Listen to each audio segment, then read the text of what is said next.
حیات نگر میں 7th class کے اسٹوڈنٹ کی خودکشی کا واقعہ، والدین کا احتجاج۔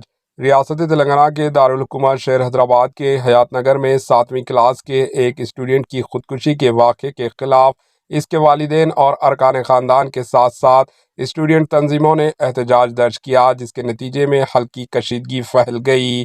مظاہرین نے اساتذہ، ٹیچرز اور اسکول کے انتظامیہ کی جانب سے ہراساں کرنے اور لاپرواہی کا الزام لگایا اور کہا کہ اس ہراسانی کی وجہ سے لڑکے کو انتہائی قدم اٹھانا پڑا۔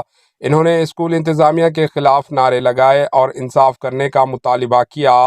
حیات نگر پولیس نے کسی بھی ناخوشگوار واقعے کو روکنے کے لیے اضافی تفریح تعینات کر دی گئی۔ مظاہرین کے جذبات کو سرد کرتے ہوئے احتجاج کو ختم کروایا گیا۔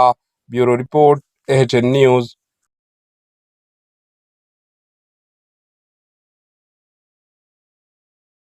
ہمارے HN نیوز کو سبسکرائب کریے تاکہ آپ کو نوٹیفیکیشنز آتے رہے وقت پر۔